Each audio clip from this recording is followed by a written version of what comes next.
Olá, nesta nossa conversa, a gente vai mergulhar a fundo nos modelos de negócios e estratégias de precificação que realmente funcionam para startups, né?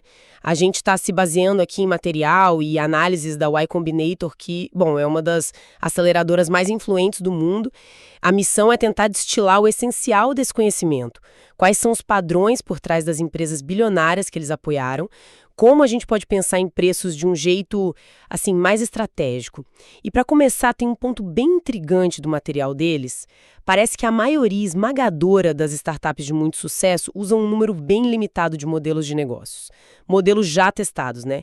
Será que o segredo não é tentar inventar a roda, mas sim talvez copiar o que já funciona? Vamos investigar isso. Então, a análise da YC começa falando de uma coisa que é super comum, né? Aquela frustração. Fundadores vendo os negócios estagnarem ou não conseguindo investimento, sem entender bem o porquê, e muitas vezes a causa ali na raiz é justamente não usar um modelo de negócio que já tem um histórico de sucesso. Mas o que exatamente é um modelo de negócio nesse contexto? Exato, exato. De forma bem simples, é como a empresa planeja ganhar dinheiro, né? Como ela gera receita.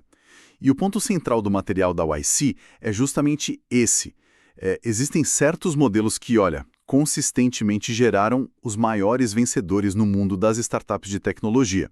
Claro que existem variações, mas eles identificaram alguns arquétipos principais, digamos assim, que cobrem a vasta maioria dos casos de sucesso.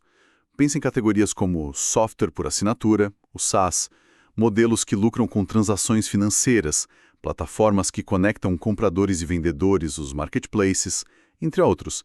Mas assim, em vez de só listar todos, o mais revelador mesmo foi quando eles analisaram a lista das 100 empresas mais valiosas que passaram pela YC Combinator, a tal da YC Top 100. Isso dá uma visão baseada em dados concretos, né? E essa análise da OAS Top 100 trouxe números bem claros, certo? O modelo SaaS, Software as a Service, ele lidera em quantidade, né? Acho que era 31% da lista. Exato, 31%. A receita recorrente é chave aí. Depois vem o modelo transacional, onde a empresa ganha uma taxa por facilitar uma transação. Esse era 22%, se não me engano. Isso, 22%. Muitas fintechs usam esse modelo. E os marketplaces, que conectam oferta e demanda, compõem 14%. Uhum. Então, peraí. Somando esses três, SaaS, transacional e marketplace, a gente tem 67%. Quer dizer, 2/3 das empresas de maior sucesso da YC usam um desses três. Isso já é um insight muito forte, né? Muito forte. E modelos como publicidade ou e-commerce direto, por exemplo, esses quase não aparecem nessa lista de elite. Por que será essa concentração tão grande nesses três? Pois é. E olha, a concentração fica ainda mais evidente quando a gente aplica o que o pessoal chama de lei de potência, a Power Law, que é algo super comum em portfólios de venture capital. Eles descobriram que 50% do valor total de todas essas 100 empresas vem só das 10 primeiras. Metade do valor.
Metade do valor. Só nos top 10. Nossa. Exato. Então, analisar essas top 10 é quase como olhar o DNA das empresas mais impactantes que saíram de lá. E o que a gente encontra nesse top 10? Bom, 5 delas são marketplaces. Pensa em Airbnb, Instacart, DoorDash. 5 de 10. Metade. Esse é o gigantesco de criação de valor. A chave aqui, como você pode imaginar, são os efeitos de rede. Quanto mais gente usando, dos dois lados, né, compradores e vendedores, mais valiosa a plataforma fica para todo mundo. Isso acaba criando uma barreira natural contra concorrentes. Sim, faz todo sentido. O Airbnb é o exemplo clássico disso, né? Mais anfitriões atraem mais hóspedes, que por sua vez atraem mais anfitriões. Vira um ciclo. Mas imagino que o começo seja brutalmente difícil, aquele famoso problema do ovo e da galinha. Como atrair os dois lados ao mesmo tempo? Exatamente. A fase inicial é sem dúvida o grande desafio, mas uma vez que supera isso, o modelo escala de uma forma... Poderosa, imagino. Exato, poderosa.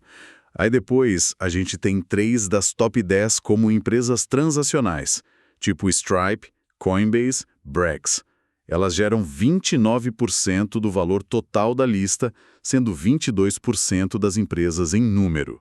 O material da YC até menciona um conselho interno antigo deles que resume bem a filosofia. Esteja o mais próximo possível da transação. Interessante. Próximo da transação?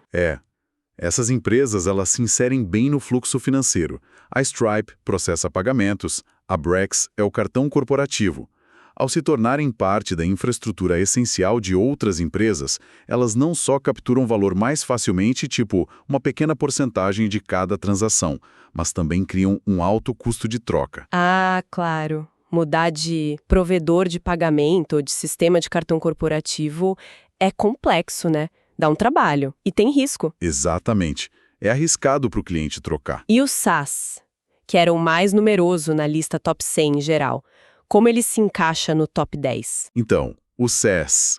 Bom, ele não domina o top 10 em termos de número de empresas ou percentual de valor como os marketplaces e transacionais, mas ele continua sendo fundamental. É a categoria mais comum na lista top 100 inteira, lembra? A força dele está na receita recorrente, que é previsível. Isso permite um crescimento mais estável, composto ao longo do tempo. É um modelo super robusto, mesmo que talvez não gere aqueles unicórnios de maior valor com tanta frequência quanto os outros dois. Entendi. Robusto e previsível. E o modelo de publicidade? Você mencionou que ele quase não aparece. Só 3% da lista top 100, com exemplos tipo Reddit, Twitch. Por que tão raro assim no topo? Olha, é porque ele depende de uma coisa. Assim, extremamente difícil de conseguir. Viralidade orgânica massiva e sustentada. Basicamente, a empresa precisa virar o lugar, o destino central para alguma atividade online, sabe? E atrair milhões de usuários sem ter que pagar caro por eles. É quase como, sei lá, ganhar na loteria, né? Tipo isso, capturar um raio numa garrafa. A recomendação do material da YC é bem forte nisso. Não escolha a publicidade como modelo principal, a menos que seu objetivo seja realisticamente estar entre os 10 maiores sites do mundo. Uau! Para a maioria das startups, é um caminho muito árduo para monetizar em escala. Entendido. A análise deles também aponta alguns modelos que consistentemente não funcionam bem para aquele tipo de escala que o Venture Capital busca, né? Quais são eles e por quê, de forma mais resumida? Basicamente, tem 4 categorias que se destacam negativamente na análise da YC para esse contexto de VC. Primeiro, serviços ou consultoria. Eles escalam com pessoas e não com tecnologia. Isso limita muito o crescimento exponencial. E a receita geralmente não é recorrente, as margens são mais apertadas. Faz sentido. Escala gente é caro. Exato. Segundo, marketing de afiliados. Se está muito longe da transação final, sabe? Depende de terceiros, as comissões são pequenas, demoram para vir. Difícil construir algo realmente grande assim. Terceiro, hardware. Exige muito capital logo de cara, a logística é um pesadelo, as margens geralmente são baixas, o ciclo de desenvolvimento é longo, o risco é alto. Começar com hardware É para poucos. E quarto, negócios construídos totalmente em cima de outras plataformas. O risco de plataforma é enorme. Se você depende 100% do Facebook, do Google, da Apple, eles podem mudar as regras do jogo a qualquer momento. Ou até competir diretamente com você e te tirar do mercado. Nossa, esse último é assustador. Se constrói tudo e de repente... Pois é, risco altíssimo. Parece claro. Então, do lado positivo, quais são os ingredientes comuns que fazem os modelos de sucesso funcionarem tão bem? Além da escolha do modelo em si, claro. Olha, 3 elementos-chave saltam aos olhos na análise. Primeiro, receita recorrente. Não tem como fugir disso.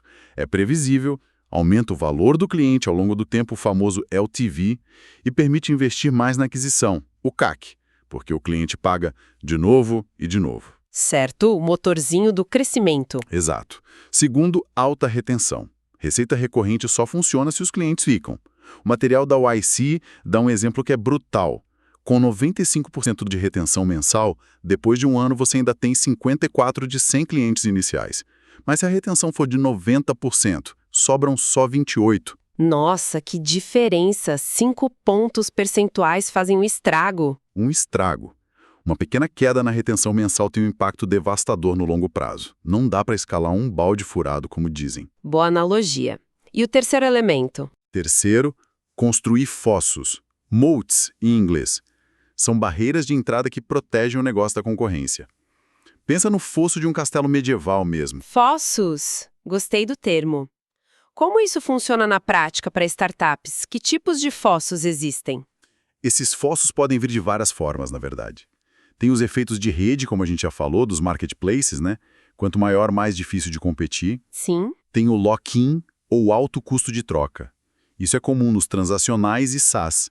Migrar para um concorrente é doloroso, ou caro, ou arriscado para o cliente. Uhum. A inércia joga a favor. Exatamente. Tem a inovação técnica profunda, isso a gente vê mais em hard tech ou bio. A tecnologia é tão avançada que leva anos para os outros conseguirem copiar, carros autônomos, biotecnologia. Tem também as economias de escala e unit economics favoráveis, ou seja, conforme a empresa cresce, o custo por unidade, por cliente, por entrega, etc., diminui. A operação fica mais eficiente e lucrativa que a dos concorrentes menores. Empresas como DoorDash ou Instacart buscam muito isso na logística. Entendi. Ficar grande te deixa mais eficiente. E por último, tem a distribuição orgânica, conseguir usuários de graça, por viralidade ou boca a boca. Isso é um fosso poderoso contra quem precisa pagar caro por marketing para crescer. Uau, são várias formas de se proteger. Ok, então a mensagem sobre modelos de negócio parece ser, olha, foca sua inovação no produto, em resolver o problema do cliente de um jeito único, mas para o modelo de negócio em si, inspire-se fortemente, talvez até copie mesmo aquilo que já provou que funciona em larga escala. Não precisa reinventar a roda aqui, né? É por aí. A chance de sucesso aumenta muito. Certo. Agora vamos mudar um pouco de marcha e falar sobre precificação, sobre preço. O material da YC apresenta o preço não só como um jeito de ganhar dinheiro, mas como uma ferramenta de aprendizado acelerado. É isso mesmo? Como assim? Exatamente. Precificar é visto ali como uma das formas mais rápidas de validar hipóteses que são cruciais para o negócio, tipo, alguém realmente quer isso o suficiente para tirar dinheiro do bolso? Quem é esse alguém? Qual segmento de cliente? E quanto valor eles percebem na sua solução? Isso informa não só a estratégia de produto, mas até quais canais de marketing são viáveis, sabe? Baseado em quanto você pode gastar para adquirir um cliente que paga. A YC destilou isso em 5 insights principais sobre pricing. Legal. Vamos ao primeiro insight, então, que parece quase óbvio demais. Cobre algo. Parece óbvio, né? Mas eles apontam como erro número 1. É impressionante. Fundadores hesitam muito por medo. Medo do não, medo de perder aquele usuário para sempre, medo que ele vá para o concorrente gratuito. Aquele receio de espantar o cliente logo de cara. Exato. Mas não cobrar te impede de ter o aprendizado mais fundamental. Existe disposição real para pagar? Quem está disposto? E um ponto crucial, testar preços diferentes, até preços altos mesmo, ajuda demais a entender o valor percebido. Mesmo um preço alto que ninguém paga, ainda é um dado super valioso. Indica que o valor, ou pelo menos a percepção dele, ainda não está lá, entendeu? Entendi, é um feedback direto. Lembra do exemplo da Stripe que eles dão no material? Eles começaram cobrando quase o dobro da taxa de transação dos concorrentes. Era tipo 5% contra uns 3% do mercado na época. Foi uma aposta bem ousada para validar se aqueles diferenciais que eles ofereciam, facilidade de integrar, documentação boa para dev, realmente justificavam um preço premium desde o início. Foi exatamente um teste de valor, não uma briga por preço baixo. A dica prática que eles dão é, no comecinho, não fica noiado com otimizações finas de centavos. O importante é achar a ordem de magnitude correta. Se você está cobrando 10 e talvez pudesse cobrar 100, muda isso rápido. Agora, se está cobrando 10 e talvez pudesse 15, bom, isso você ajusta depois. O crucial é começar a cobrar para aprender. E sempre lembrar, preço não é definitivo, não é para sempre.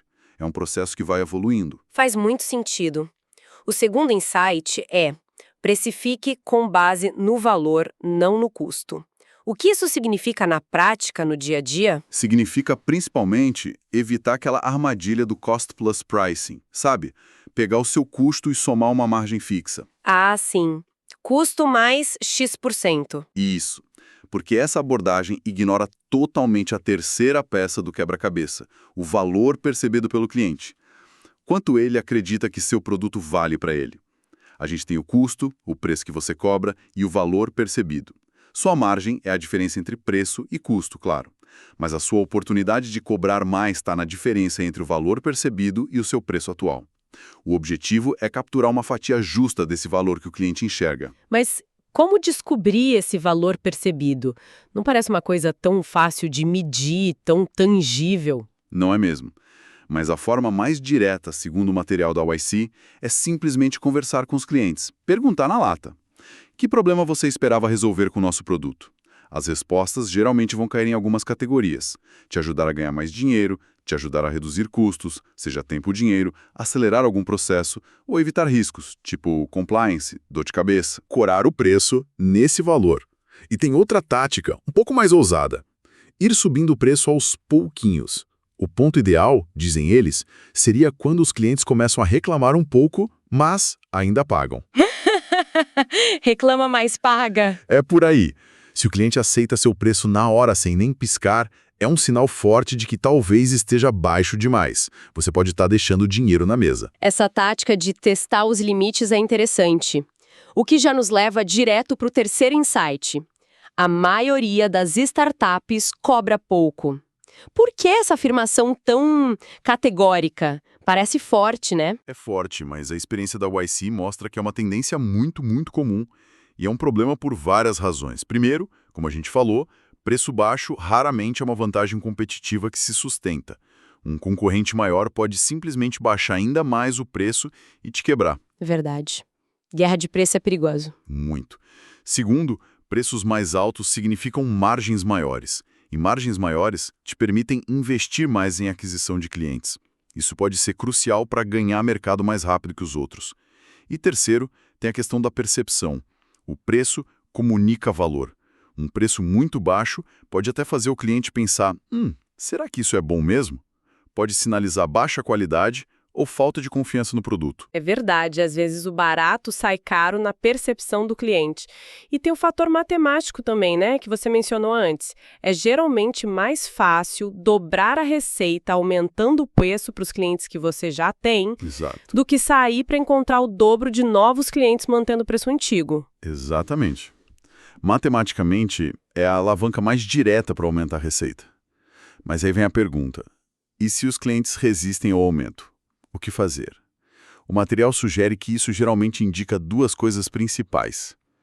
Ou o seu produto precisa entregar mais valor para justificar aquele preço novo, ou talvez ele não esteja resolvendo um problema que seja realmente prioritário para o cliente. Sabe, um daqueles top 3 problemas que tiram o sono dele. Ah, faz sentido. Se for só um nice to have, ninguém vai querer pagar muito mais caro. Exato. Problemas menores geralmente não justificam preços altos. Claro, tem sempre as exceções estratégicas para cobrar menos no início. Conseguir aquele primeiro cliente para ter feedback, pegar um logo famoso para usar como prova social, ou garantir um cliente que vai ficar preso no seu produto, o tal do lock-in. Essas são razões táticas pontuais. Isso alivia um pouco a pressão de ter que acertar o preço de primeira. O que conecta bem com o quarto insight. Preço não é permanente. Ou seja, dá para mudar depois. Sim, e isso é libertador para muito fundador, imagino. Dá para mudar ao longo do tempo. E como fazer isso sem irritar todo mundo? Bom, tem algumas formas. Você pode isentar os clientes antigos, fazer o grandfathering, né? Manter o preço deles e aplicar o novo só para os novos clientes que entrarem. Ah, isso é comum. É bem comum.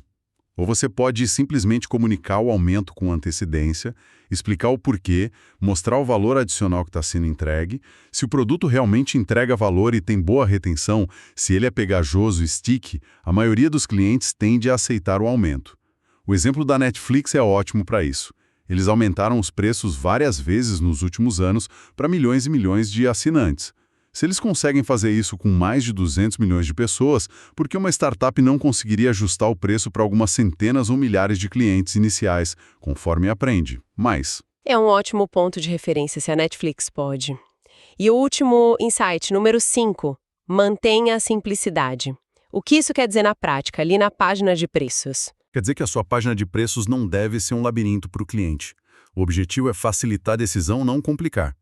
O material até contrasta um exemplo que eles consideram ruim, a escala da Quicken, com múltiplos planos, preços riscados, descontos confusos, com um exemplo bom, do GitLab. O do GitLab era tipo 3 planos claros, com os preços transparentes e os benefícios de cada um bem definidos. Simples, direto ao ponto. Reduz o atrito na hora da compra. Menos é mais nesse caso. Facilitar a vida do cliente, para ele entender e escolher. Exatamente. Falando em facilitar a decisão e principalmente em entender o valor. A história da Segment que eles contam no material é fantástica para ilustrar vários desses pontos de pricing, né? Nossa, é um caso perfeito. A Segment, para quem não lembra, ajudava empresas a lidar com dados de clientes. Os fundadores eram engenheiros e tinham aquela mentalidade de que software bom tinha que ser de graça, ou quase. Aquela cultura de código aberto, talvez. É, um pouco disso. Aí, quando precisaram mostrar receita para conseguir investimento, eles ficaram super receosos e decidiram que iam cobrar, acho que era $10 por mês, $120 por ano. Míseros $10 por mês. E qual foi a reação dos clientes? Foi o oposto do que eles esperavam, certo? Totalmente o oposto. Os clientes começaram a responder coisas tipo: olha, espero que vocês cobrem bem mais que isso, senão eu fico até preocupado em confiar meus dados a uma empresa que pode não ser viável. Nossa! O preço baixo estava gerando desconfiança? Que ironia. Muita ironia. Aí eles contrataram um consultor de vendas, um cara mais experiente, que olhou para o produto e falou: gente, isso aqui é um produto enterprise. Vocês deveriam cobrar $120 mil por ano. De $120 para 120 mil. Imagino o choque dos fundadores. Devem ter quase caído da cadeira. Acharam um absurdo completo.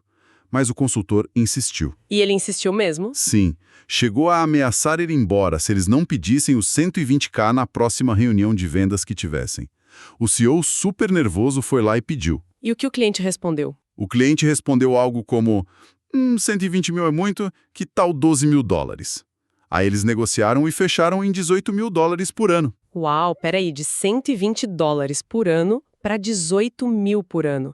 Isso é 150 vezes mais. 150 vezes mais.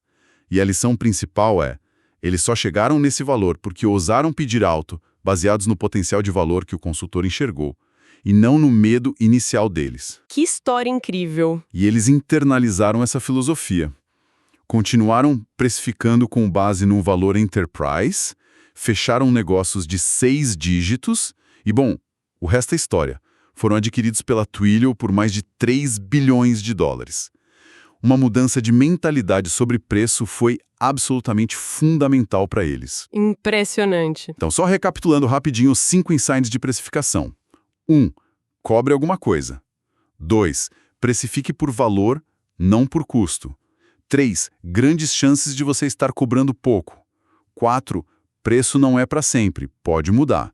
5. Mantenha a simplicidade. Que jornada! Então, resumindo toda essa nossa conversa super rica, baseada no material da Y Combinator, Parece que tem uma recomendação muito forte para focar em modelos de negócio que já são comprovados, né? Especialmente SaaS, transacional e marketplaces, que dominam as listas de sucesso deles, e ao mesmo tempo tratar a precificação não como um detalhe chato no final, mas como uma ferramenta estratégica central para aprender mais rápido, para crescer e para comunicar o valor do que você faz. Exatamente. A inovação maior, a criatividade, deve talvez residir mais no produto, na solução única para o problema do cliente.